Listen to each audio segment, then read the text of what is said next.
नमस्कार दोस्तों, मैं सुनीता, सहायक प्राध्यापिका हिंदी विभाग राजा सिंह महाविद्यालय सिवान, जयप्रकाश विश्वविद्यालय छपरा से। आज हम स्नातक द्वितीय वर्ष हिंदी रचना पत्र में संकलित डॉक्टर विवेकी राय जी के व्यंग्यात्मक निबंध कविता का विकल्प, इसकी चर्चा करेंगे। इस वीडियो में सबसे पहले रचनाकार के जीवन परिचय के बारे में जानेंगे और अन्य दो भागों में हम व्यंग की चर्चा करेंगे।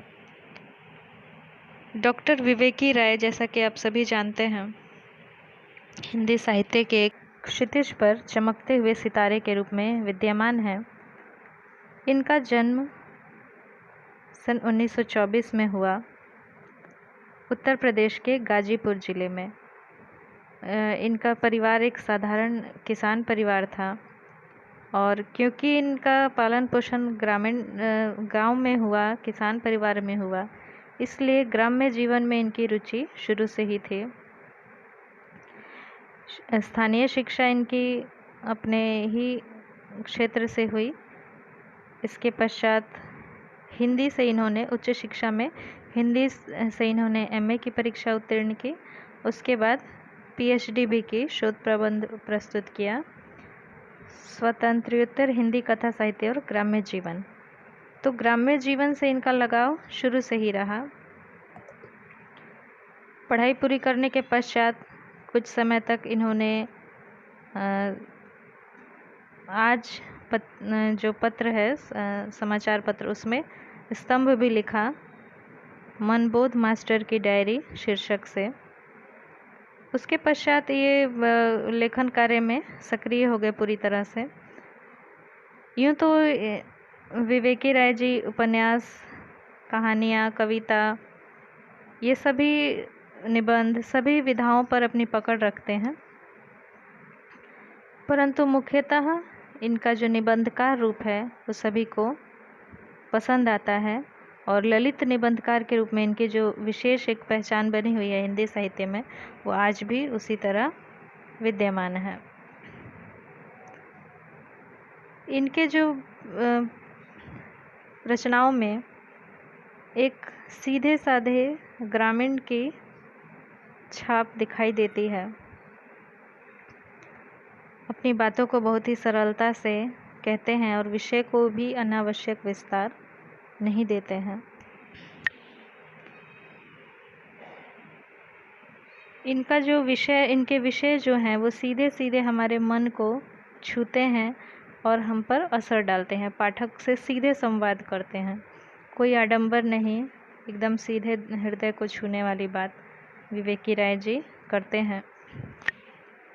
इन्होंने कविता, उपन्यास, कहानी, समीक्षा, निबंध, व्यंग आदि सभी विधाओं में लिखा है। भाषा की बात करें तो खड़ी बोली के अतिरिक्त इन्होंने भोजपुरी भाषा में भी रचनाएं की हैं। आप देखेंगे कि जीवन के छोटे छोटे प्रसंग, छोटी छोटी घटनाओं को लेकर इन्होंने रचनाएं की हैं। इसमें जो हमारे पाठ्यक्रम में संकलित व्यंग है, कविता का विकल्प, ये भी छोटे छोटे प्रसंगों से ही पैदा हुआ है, मतलब उसी से उत्पन्न हुआ है।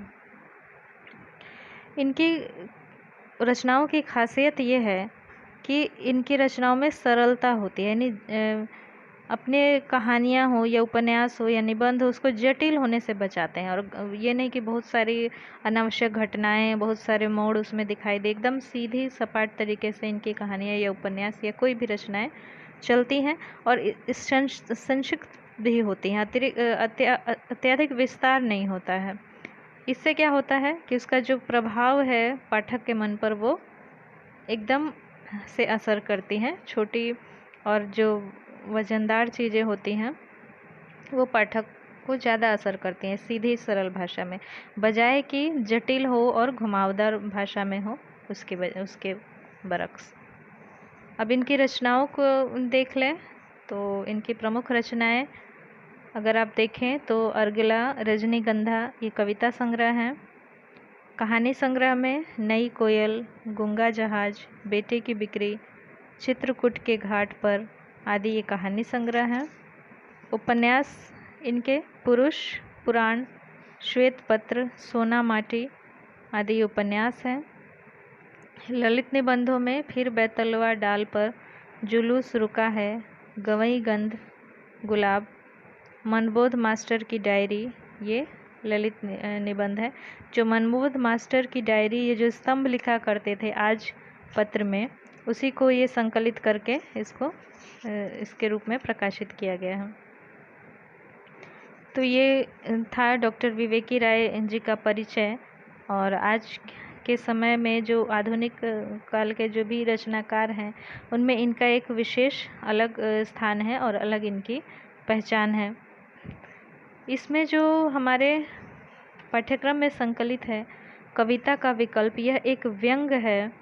स्वयं रचनाकार होते हुए और उन्हीं पर व्यंग करना, रचनाकारों पर, कवियों पर व्यंग करना एक बहुत ही हिम्मत का काम है।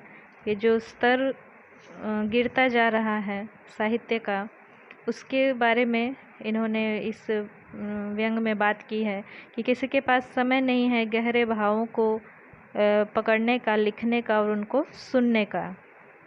केवल एक मशीनी रूप में मनुष्य जी रहा है और अतिरिक्त भावुकता को यहाँ पर मूर्खता समझा जाने लगा है आजकल के मशीनी युग में। तो उसी पर ये व्यंग इन्होंने रचा है, कविता का विकल्प। यानी कविता अगर ना हो, जैसा दौर चल रहा है तो कविता के समाप्त होने के ही लक्षण है। अब तो गद्य काव्य भी होने लगा है और मंच पर खड़े होकर कवि बहुत ही वाहवाही बटोर रहे हैं गद्य की तरह अपनी गद्य काव्य को कह करके।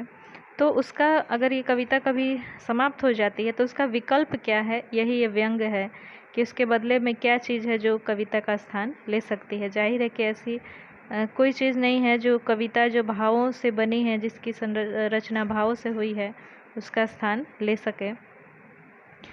अगले व्याख्यान में हमें इस की चर्चा करेंगे, व्यंग की, कविता का विकल्प। इसके 2 भाग हैं, 2 व्याख्यान होंगे। आज के लिए इतना ही। इसमें हमने लेखक का जीवन परिचय जाना। मिलते हैं अगले वीडियो में, तब तक के लिए धन्यवाद, नमस्कार।